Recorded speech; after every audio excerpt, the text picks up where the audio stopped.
Good morning. Good morning. It's great to stay up late. Good morning. Good morning to you and you and you and you. News, glorious news. We're anxious to hear it. Dear OGGM, is there anything going on in the world of tabletop role-playing game that doesn't involve Wizards of the Coast? Probably not. But we're still going to try. Yes. Good morning and welcome, my friends. It is I, your favorite idiot, the OGGM, coming to you live from Site B on another foggy, cold day. We had thunderstorms on Saturday. Or was it Saturday? Yeah. Thunderstorms in Ventura during the summer.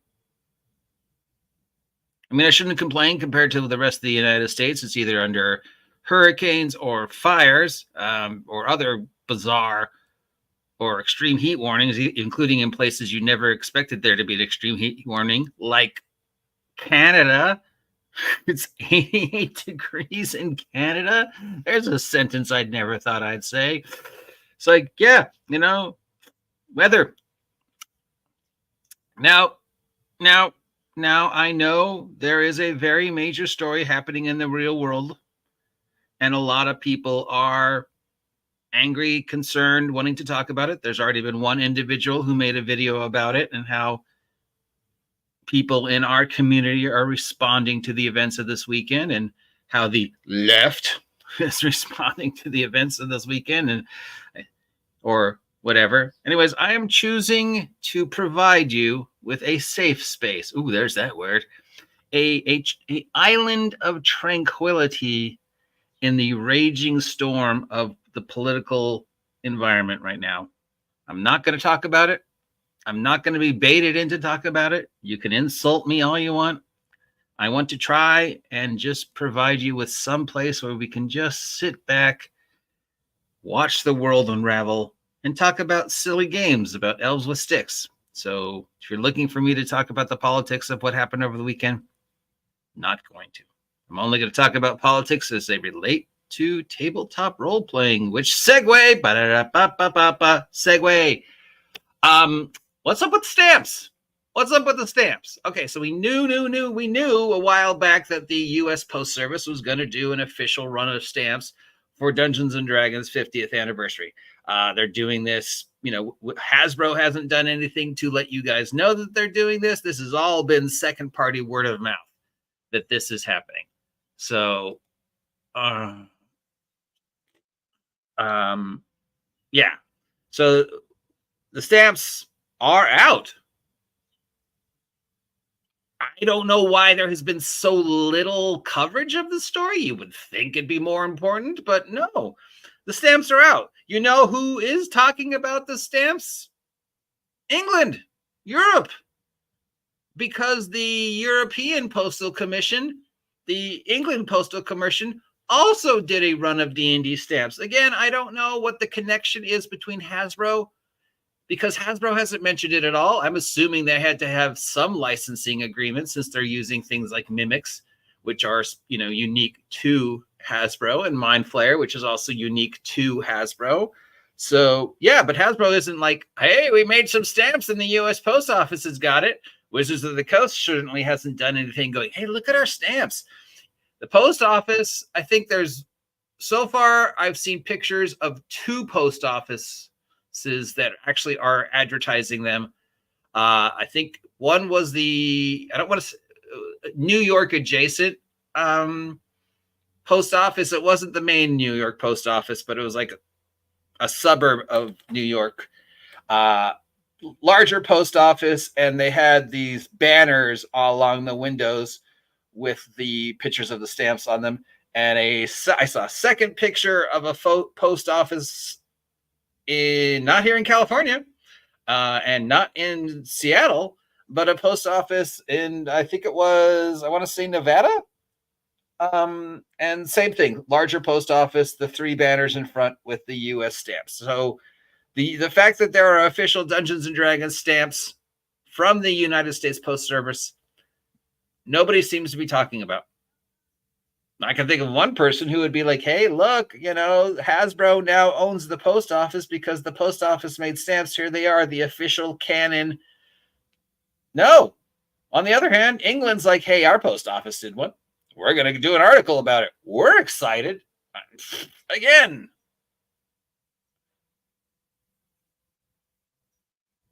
Just what's left of my brain just can't make the leap between knowing these exist and the fact that the company that stands the most to gain from the existence of this product isn't talking about this product. It's like we don't want people to know that there's 50th anniversary official U.S. Post Office stamps. I think that would be a big thing to talk about. But no, nobody's talking about this. Weird. Or maybe not so weird. Maybe just people don't care about stamps. I mean, who still writes letters, right? Who still even knows what a post office is? Post office? What's that? I don't know. All right, as we know, moving on to Moonbeam, because it isn't Wizards of the Coast. A new company has come out to try and go toe-to-toe with Twitch to take your tabletop role-playing game-focused streaming content audience away from Twitch, because, you know, that's such a large thing on Twitch. If you don't count Critical Role, no, it's not. But yeah, and do their own. Now, we went through this when the story dropped last week, bit by bit, and the more we read, the more we were like, I don't know. And several people have commented on it that they just, you know, by the way it's written now, Moonbeam doesn't sound like it's a good investment. Twitch will always be king for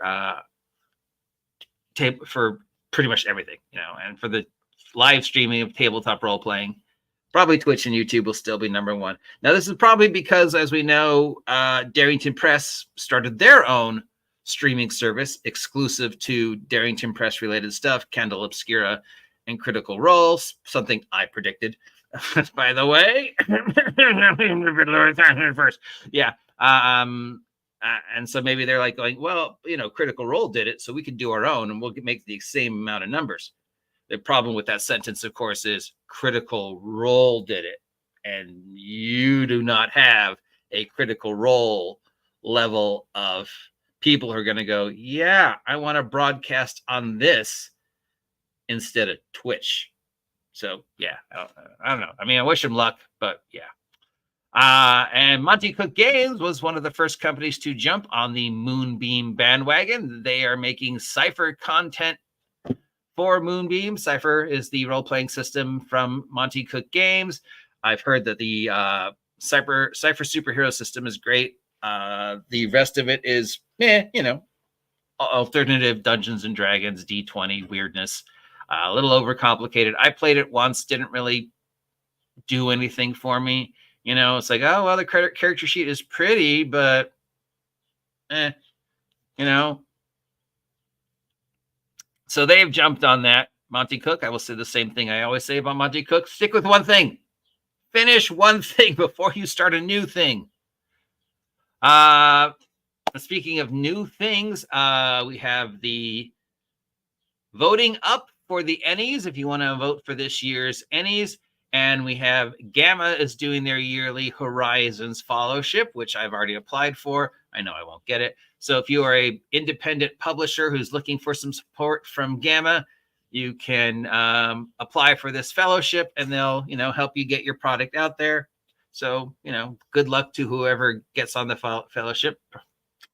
Not a surprise to anybody who is looking at the nominations for this year's Ennies. Kelsey Dion, Shadowdark, nominated for five different categories, as opposed to 5th edition Dungeons and Dragons. Do you know how many categories that's nominated for this year? None. No categories. But Kelsey Dion nominated for 5 categories. It's going to be her year. I will be surprised if she does not win at least 3 of those 5. Other than that, pretty straightforward this year for any nominations. Not too many weird things. It's pretty much lot of Call of Cthulhu stuff got nominated. A lot of stuff from Free League got nominated. A lot of horror games got nominated. Very few weird, no Mork Borgs this year, really. Or Alice is Missing this year. So it's a pretty decent, relatively normal stuff. Maybe Gamma has learned, Gamma and the Ennies have learned their lesson that the weird, obscure games might be tabletop role-playing game of the year, but they're not tabletop role-playing game of the year, because the tabletop role-playing game of the year has to appeal to the largest amount of people, not some obscure niche of a sub-niche of a sub-niche where there's two people going, yeah, dude. No. So congratulations, Kelsey. Okay, I guess now it's Wizards of the Coast time.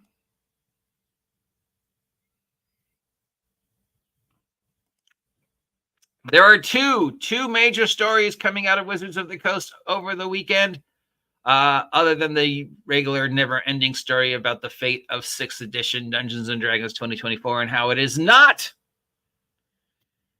a new edition, except, of course, we know 100% that it is a new edition. It is 6th edition. Don't believe anybody who says otherwise, okay? They've even all but admitted it's 6th edition. So we've got the Ben Riggs, Gary Gygax was a sexist pig story, which has been disproven by hundreds of people. And the confusion over why people were upset over Ben Riggs' little self-gratification. Look at me, I'm Ben Riggs.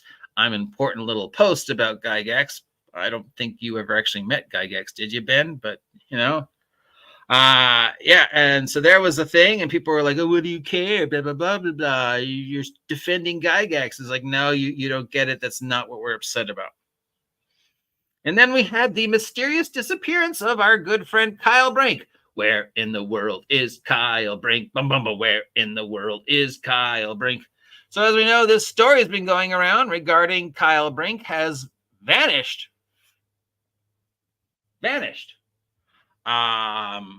Dungeon Delver and Mastering Dungeons were the first to drop the story. Since then, it's been rumor and speculation. We have 99% confirmed that Kyle Brink is no longer the executive producer of Dungeons and Dragons, whatever the fuck that means. It says on his LinkedIn, former. Now, we can definitely with 99% assurity confirm that he is no longer holding that position. We can confirm with at least 75% that he is no longer at Wizards of the Coast. But since there's been no official declaration from Wizards of the Coast, I just checked again. So if anybody has seen an official post from Wizards or Hasbro regarding the fate of Kyle, please let me know, because I couldn't find it as of this morning. The most recent stuff I could find from Kyle was like dating back to late 2023, early 2024. But other than that, there seems to be nothing definitive from anybody following up on this. It just seemed to be a blip in the radar, and had not so many people followed up on me following up on the story that Dungeon Delver and Mastering Dungeons did. I don't even know if anybody would know this. I mean, it really came out of the blue. Now, there's some people saying actually he'd been gone for a while. We just didn't know that. There's some stories that lead us to believe that he was upset, and he was tired, and he was frustrated, and he just wanted to be gone. And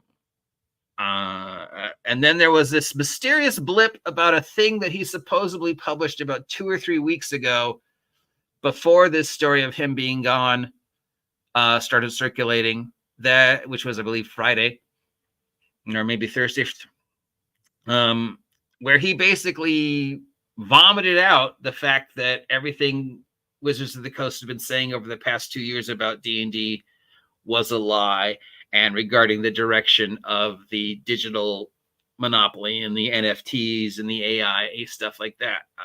That was out there on a subreddit of a subreddit of a subreddit. Now, was it officially Kyle Brink that published it, or somebody claiming to be Kyle Brink? No way to be sure, because Kyle has been remaining relatively quiet. So we can speculate all we want, but there's no way to be sure. Now, considering how stupid Kyle was in 2023, I'm sure there's a lot of people who are happy he's gone. It's not like Kyle being gone from Wizards of the Coast is going to change anything. Kyle definitely made mistakes. He definitely made himself public enemy number one.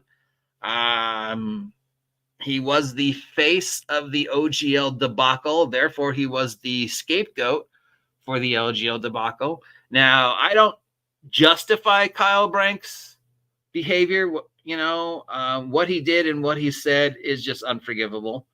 It could have been said and done way better, whether it was just a slip of the tongue or on purpose. We don't know. But you got to remember, in Kyle's favor, I mean, I don't want to defend the guy or justify his actions, but you got to remember that he'd only been in his position for a couple weeks at most when the OGL debacle happened. And according to him, he fought against the OGL debacle until it was too late and the publishing of the leak happened. So he was not prepared. He'd only been promoted a few weeks before the nonsense. It's almost like Wizards of the Coast intended this to happen. And then once the 2023 January OGL bomb dropped, of all the people to make the face of the OGL debacle, they chose Kyle Brink, who had only been executive producer, senior producer of Dungeons and Dragons for a couple weeks. Before that, he was just some guy on the D&D Beyond staff. He was nobody. And before that, he was some guy who did reviews of computer games. So it's not like Kyle was a luminary. Again, I don't want to defend what Kyle said because those words came out of Kyle's mouth. But Wizards of the Coast made this man who was not prepared to be in the position he was in to be the target for every angry person on the face of the earth who was justifiably upset by Wizards of the Coast behavior last year. Between the OGL and the Pinkertons nonsense, Kyle was public enemy number one. They sent him out unprepared to be interviews. He made that unbelievably self-destructive statement about white guys like me can't leave the hobby fast enough. Wizards of the Coast did no damage control on that statement. In fact, they continued to send him out where he was, just torn to shreds by, of all people, Jeannie D. And then they obviously gave him a script because every interview after the Jeannie D interview was pretty much cut and paste. And the people that were interviewing him were obviously cherry-picked by Wizards of the Coast because they didn't really ask any hard questions. And then Kyle kind of vanished. The last we heard from Kyle was during that weird conference they had in Seattle. Remember that? Where they invited people to come up for that weekend. And we read more and more of just what a disaster that was. And then, Connie Chang was there. Why would you invite Connie Chang? I don't know. And yeah, so that horrible, weird thing.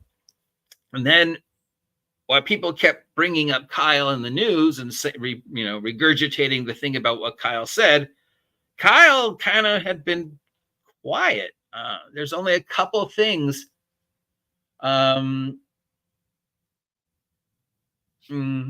that Kyle is mentioned in. And the last interview with him was late 2023. The last posting that can be maybe attributed to him was early, mid-March, and there's no way to be sure it was him. So as of today, we know that Kyle lists himself as former executive producer, senior producer of Dungeons and Dragons. He doesn't say former Wizards of the Coast employee. We have confirmed that he is no longer in the position that he was in. We're 80% sure he's gone from Wizards of the Coast. What does the future hold for Kyle? Well, I mean, the post offices are obviously always hiring.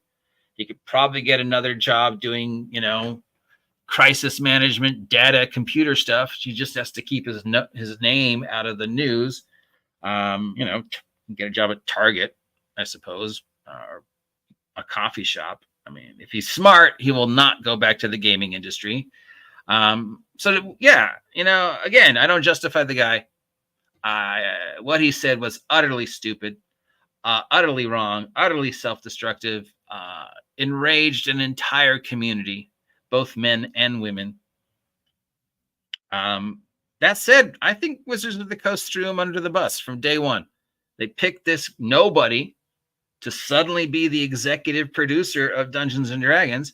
And then literally a couple weeks later, he's doing damage control because of the January 2023 OGL panic. And then the stupid Pinkertons thing. And then they just sort of throw him out to be torn apart by the wolves. He says this outrageous comment, never backs it down, never backs it up, never apologizes. Wizards of the Coast never follows up or apologizes. Hasbro never follows up or apologizes. Wizards of the Coast provides the man with no protection, no guidance until the third or fourth interview. You can tell if you watch the interviews when he was given the script and when they started using people that they knew would give them the responses they wanted. And then now he's gone.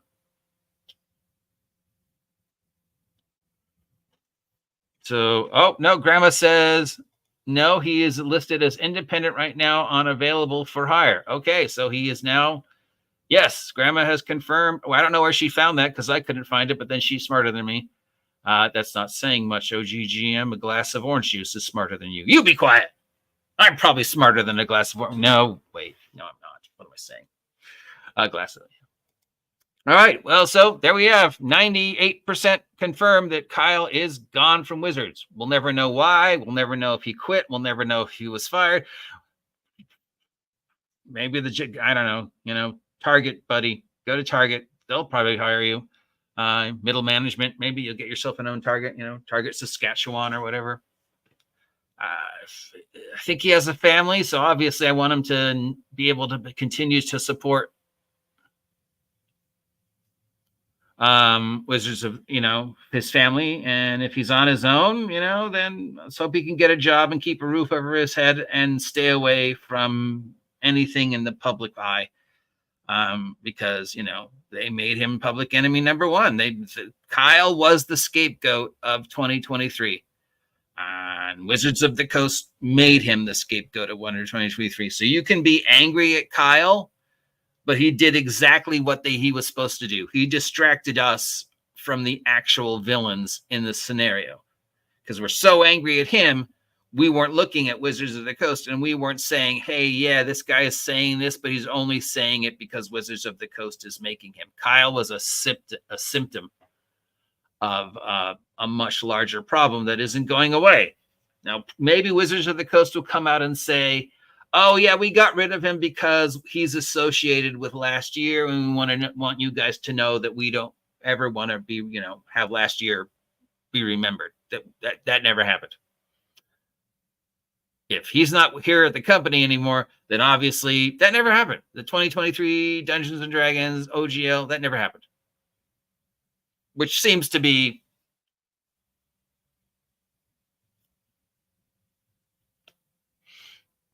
the general direction that Wizards of the Coast is approaching any actual facts, in regards to, oh, no, that didn't happen. We never said that. We never wrote that. We never did that. It's never been done before. You don't see it, doesn't exist. Yeah, so there you go. Thank you, RPG Grandma, for checking. I looked, I couldn't find it, so I guess she's smarter than me. Yes, give her a raise.